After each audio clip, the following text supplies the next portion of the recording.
Princess Aubree's Grand Adventures, The Enchanted Land by Aubree Overbee, illustrated by Kara Overbee. The sun streamed in through Princess Aubree's kitchen window as she was eating breakfast, and she wondered what she was going to do today. As she finished her breakfast, she remembered that she had not had a chance to try out her mermaid power since her birthday. So she set out to the magical forest, the place where she had received this wonderful gift. After a short walk, she found herself at the trailhead leading inside the forest. She entered without hesitation, as this place had become like a second home to her.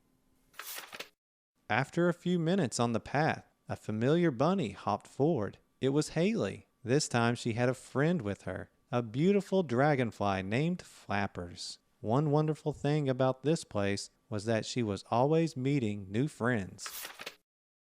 "I'm going to the pond today. If you get a chance, come join me," Princess Aubree said, continuing down the path. Once she got to the pond, excitement could be seen all over her face. She slowly got into the water, letting her body adjust to the coolness. Once she was waist deep, her legs began to change into a tail. A tingle was all she felt that started at her toes and slowly moved up to her waist. Princess Aubree looked down, and her body had transformed into a stunning mermaid. "Let's see how deep this pond goes," Princess Aubree said. As she dove into the water, there were lots of rocks and fish, but nothing too exciting. She was disappointed it didn't have more interesting things to see. After a while, she began to get bored and decided it was time to go home. As she was making her way to the surface, something from the corner of her eye caught her attention. As she swam to get a closer look, she realized it was a cave. "While I'm here, I should at least check it out," she thought. "What land is this?"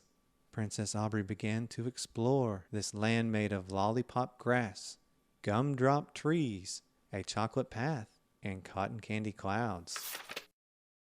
In the distance, she saw a unicorn. The look on its face was heartbreaking. She approached it, asking what was wrong.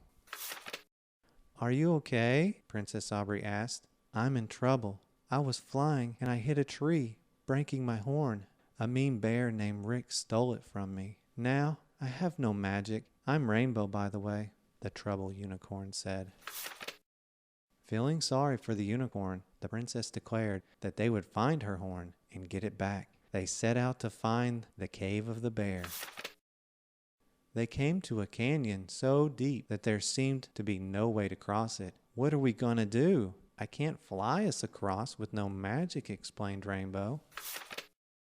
Looking around, the princess had an idea. "Over there, see that Tootsie Roll log?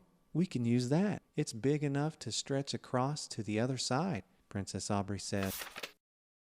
Working together, they lifted up the log, and with wishful thinking, it landed on the other side of the canyon. The princess led the way, and they continued on their journey to find the unicorn's horn. Hearing a loud noise, they wondered what it could be. They soon found out as they came upon a waterfall. At the bottom, they were surprised to find that they not only had to cross over, but there was also a whirlpool in the center. When Princess Aubree was little, she loved to swing from a vine to jump into the pond at the castle. She looked around, only to find something similar to a vine that might just work. "A Twizzler. I'll test it out first," Princess Aubree said. As she swung across, she had just enough to make it. Rainbow followed right behind her, using her teeth to grip the vine. "It has to be close now," Rainbow said. Unfortunately, they would still have one more obstacle. In front of them lay a maze. The biggest maze either one of them had ever seen. It was made of brownies, which in a normal circumstance they would love. But as we all know, brownies can be sticky, and this one was no exception. They slowly made their way through the maze, being very careful not to touch it. After a few wrong turns, they finally saw the exit and was able to escape. There it was, what they had been looking for, the entrance to the cave. It was being guarded by 2 wolves.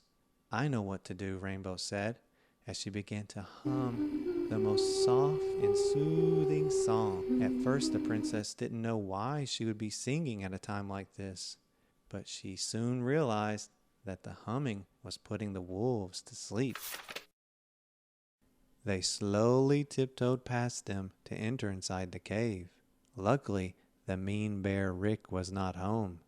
They came to the room that had Rainbow's horn, along with other jewels and treasures.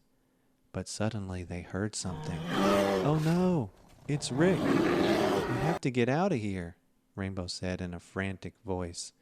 The only option that they had was to run further inside the cave. They made it out on the other end of the cave. Princess Aubree held up the horn to Rainbow's head. With a beautiful glow, it reattached. But her happiness soon ended. The princess realized she had no idea how to get home. What was she going to do? She was in a new land, lost, with only one friend. Seeing she was in trouble, Rainbow asked her what was wrong. After she explained her concerns, Rainbow smiled because she had her powers back. A bright light and sparkles appeared from Rainbow's horn. Walk into the light and you will be home, Rainbow said. Princess Aubree thanked her as she approached the light. Princess Aubree opened her eyes and found herself at her kitchen table, the place she had the idea of trying her mermaid power. Little did she know that the adventure she had that day would be something she would always remember.